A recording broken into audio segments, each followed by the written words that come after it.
Okay, so picture this. You're scrolling through Instagram, you see a page, and it looks like an absolute utopia. Mm-hmm. We are talking soft pastel colors. These bubbly 70s style fonts that just scream friendly. Totally. Flyers for workshops on censorship and resistance. It all promises this tight-knit creative It family. looks safe. It looks like the dream. And, well, usually when something looks that perfect on social media, that's probably your first red flag. Exactly. Because today we are ripping the Band-Aid right off that pastel aesthetic.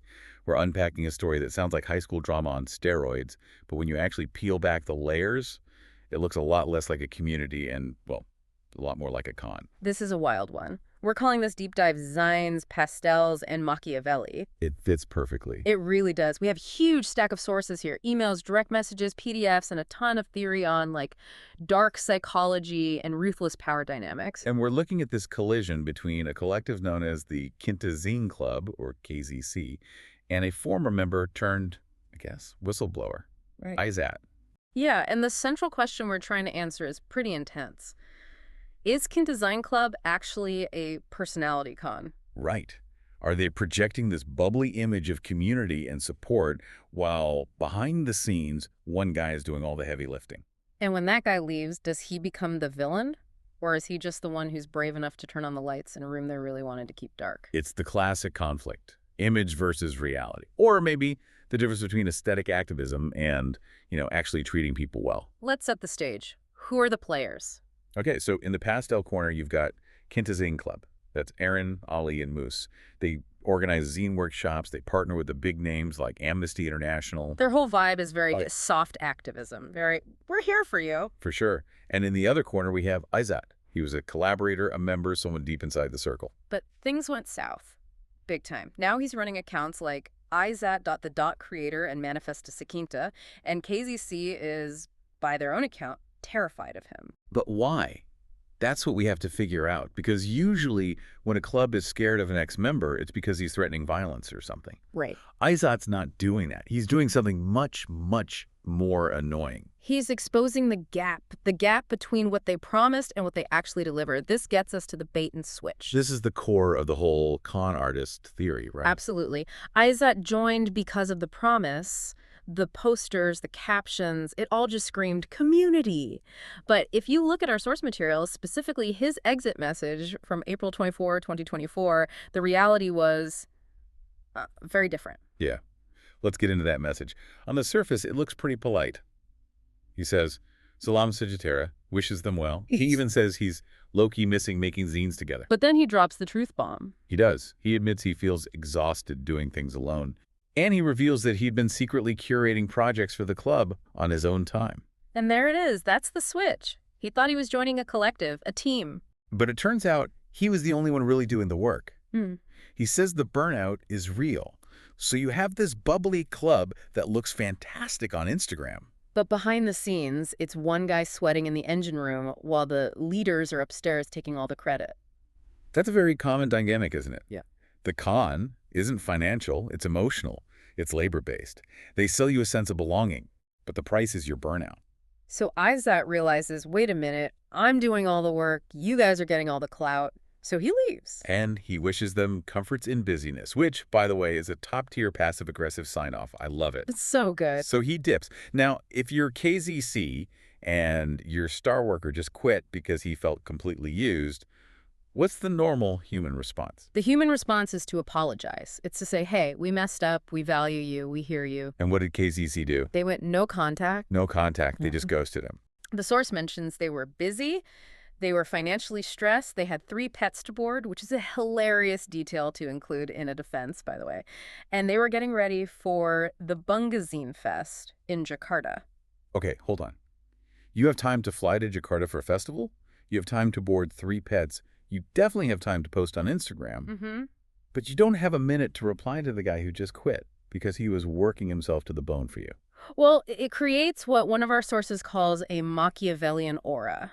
We have this other source on the art of ignoring people, and the theory is the man who withdraws conquers. So KZC thought that by going silent, they were taking the power position, like they were the lion who doesn't concern himself with the opinions of sheep. Exactly. But that's the problem with using silence. When you actually owe someone an explanation, it doesn't look like power, it just looks like arrogance. It looks like you're hiding something. Precisely. If you're running a legitimate group and someone quits, you wish them well. If you're running a con where you just use people for their labor, you silence them the moment they become inconvenient. And Machiavelli warns about this, right? If you don't destroy an enemy completely, you shouldn't just slightly injure them. Ignoring Izat was a half measure. Oh, and did that half measure backfire? Because Izat didn't just fade away. Nope. He decided that if they weren't going to acknowledge him privately, he was going to make damn sure they acknowledged him publicly. Fast forward to September, the silence is finally broken. But not by a conversation. By notifications, new accounts pop up. Oracle.rebel and collage.goyang. Aaron realizes it's Izat just based on the writing style. And this is where KZC starts screaming stalking because these accounts start following their entire private circle. School friends, ex-partners, collaborators, it's digital encirclement. He's making himself ubiquitous. He's everywhere. But we have to talk about the irony here. This is the part that makes the story genuinely satirical. Oh, this is the best part. I actually laughed out loud when I read this. Izat, the guy they're accusing of being a digital stalker. What was his fellowship for? He was a fellow in the ProTact Fellowship by Internews and PLUHO. Read Fellowship for Digital Security. His project account was called ilmufree.digisec. Digital security. So the man learning how to make the internet safer for activists is allegedly using those very tools mapping networks, identifying key connections to monitor the activists who ghosted him. It's poetic justice. It's like a cyber thriller written by a comedian. He's learning how to install the locks while he's picking theirs. But this is where I start to question the stalker label. Because look at how he interacts. Is he sending death threats? Is he threatening to burn down the zine library? No. No. He's commenting things like, congrats in advance, with heart emojis. Heart emojis. And this is where we get into the dark psychology. There's a concept, gaslighting or identity confusion.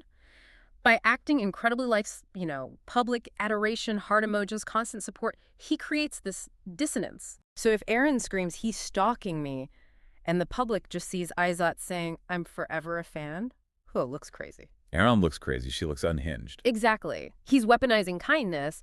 He's refusing to play the villain role KZC wants to cast him in. He even comments at one point, sometimes the question to ask is, why do we have enemies? There's no smoke without fire. Oof.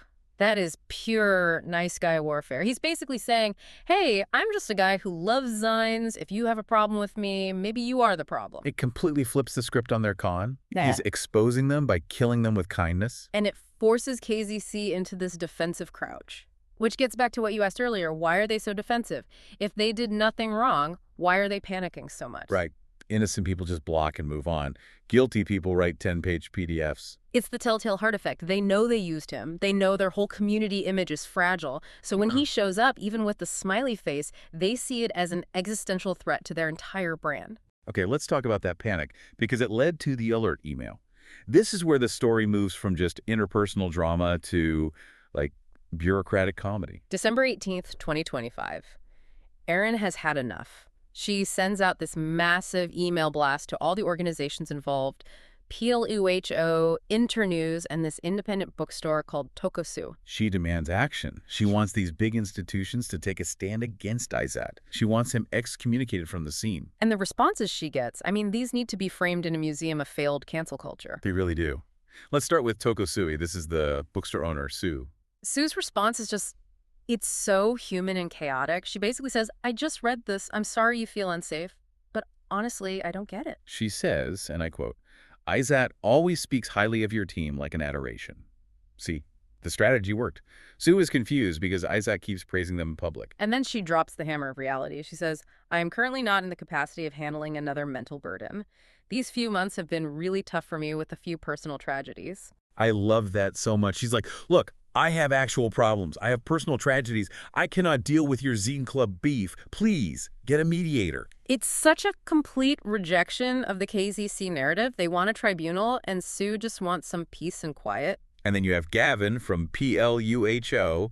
This is the perfect corporate we don't care response. He confirms Izat was a fellow, but says the program ended back in January 2025. He cites due process. Due process. for an Instagram drama. He essentially says, we can't investigate this, but here is a list of queer-affirming therapists. That is the most 2025 response I have ever heard. Can't ban him, but have you tried therapy? But look at what this means for KZC. They tried to use institutional power to silence Aizat. They tried to call the herd, as one of our sources puts it. They wanted the whole community to shun him. But the institutions just shrugged. Because KZC failed to prove he was a monster, he's just a guy who comments congrats and follows people on Instagram. It's annoying, sure. It's creepy, maybe. But is it actionable? Clearly not. And this brings us right back to the con artist angle. KZC presents itself as this powerful, important collective doing resistance work. But when they're actually challenged by one person, they have no real power. They even admitted it in their own document. We have no power. Our space is at a public market. That admission is huge. We have no power. Then what have you been selling this whole time? If you can't even protect your own boundaries, how are you teaching resistance to anyone? It suggests the resistance was just an aesthetic, a font choice. Exactly. Let's get into the public space confrontations, because it didn't sick. just stay online. This is where it gets really, I don't know, TMZ-like. Okay, so September 22nd at Pasar Puisi in Ipoh, it's a public market. Aaron gets up and does a lecture performance about stalking. While Izat is in the audience. While he is standing right there, Yeah. she even distributes a little mini-zine about stalking, not naming him, but obviously about him. That is just so petty. I'm sorry. You're doing a performance art piece about a guy standing 10 feet away from you. That's not safety work. That's just drama. It's passive aggression masked as activism. And Aizat, he just watches. Then later, for the Zine Fest, he comments on a post and asks, "Ni open for everyone, Ki. Can I come?" And the organizers, who aren't involved, say, open for all, with fire emojis. KZC is tracked. They're an inclusive club. They can't just ban people from public spaces. And Aizat knows this. He is exploiting their own ideology against them. If they ban him, they're not inclusive. If they let him come, they feel unsafe. He has them in checkmate. It really feels like he's just exposing the hollowness of their brand. Like, you guys talk a big game about resistance and community, but you can't even handle one ex-member without collapsing into a pile of PDFs and therapy referrals. So let's get deep into the psychology. We have sources from Dark Psychology Coded on positioning and being untouchable. Who's actually winning this psychological war? Well, if we're just looking at the scoreboard, Aizat is winning. Handily. How? Because he's positioning. He is forcing himself into their reality. He follows, he likes, he shows up in person, he refuses to disappear. He is, in a way, haunting them. The ghost in their machine. And KZC. They are violating a key rule. Why explaining yourself makes you lose. They wrote that long PDF, they wrote those long emails, they're constantly justifying their anger to anyone who will listen. And explaining invites evaluation. Exactly. Once you start explaining, people can judge your reasons. And as we saw with Sue and Gavin, their judgment was, this isn't really that big of a deal. KZC made themselves look weak by over-explaining. Meanwhile, Aizat looks strong, or at least unbothered, by staying brief and positive. Aizat has become the untouchable. He operates in the open. He uses his real name. He tags the coffee shops he's at. He doesn't hide. KZC thought they were being safe by hiding, but in doing so, they surrendered the entire public square to him. It's also darkly funny that KZC's amnesty flyer talks about censorship, and here they are, desperately trying to censor one guy from their comments section. It creates a hypocrisy that is so easy for him to exploit. You can't host a workshop on voices that refuse to be silenced and then be shocked when the guy you tried to silence refuses to be silent. Oh, snap. That is it right there. Aizat is literally living out their workshop title. And he's doing it with a smile. So let's wrap this up with the big question. Is Kinta Zine Club a con artist? Con artist usually implies intent to defraud for money. I think what we're seeing here is more of an emotional Ponzi scheme. Okay, break that down. They rely on the enthusiasm and labor of new members, promising community as the return on investment. But when a member burns out and wants the payout, support, acknowledgement, the club goes bankrupt. They have nothing real to give. And so they default to no contact. They declare bankruptcy on the relationship. Exactly. And Aizat is the creditor who refuses to write off the debt. He's showing up at the bank every single day saying, I'm still here, you do me. So is Aizat justified, or is he just a stalker with a grievance? The sources do call it harassment, and look, following ex-partners and high school friends is a serious boundary violation. It's aggressive monitoring. But because KZC relied on vibes and silence instead of clear, ruthless action early on, they allowed this whole thing to fester into a gray area. They tried to be nice activists. They didn't want to be ruthless leaders. And Machiavelli would say that was their fatal error. Men must either be caressed or annihilated. You treat people well, or you crush them so completely they can't come back.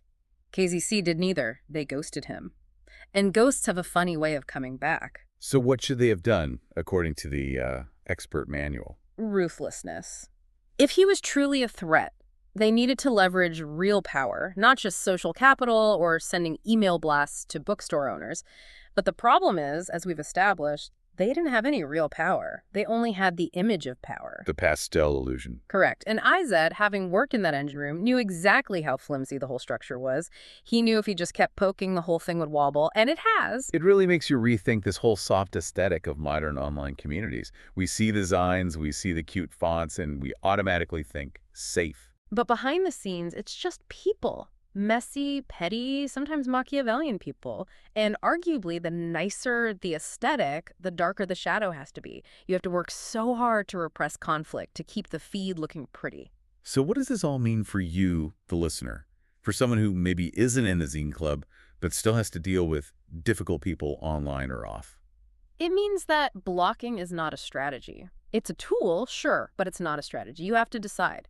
Are you going to be truly untouchable? Meaning, you genuinely do not care what they do, or are you going to engage? And KZC tried to block, but they cared way too much. They were monitoring his monitoring. Exactly. They were obsessed with his obsession. To actually win, you have to truly detach. You have to be willing to let the other person spin their wheels in the mud while you just move on. KZC stopped moving. They got stuck in the drama loop with him. And they got stuck waiting for some authority to save them, waiting for Internews or PLUHO or the bookstore lady to write in and say, bad he's at. And the world just doesn't work that way. The bureaucratic world especially is indifferent. If you want justice, you often have to build it yourself, usually by becoming so successful and focused that the stalker just becomes irrelevant. KZC made Izat the main character of their story. Wow. They made him the main character, and he probably loved it.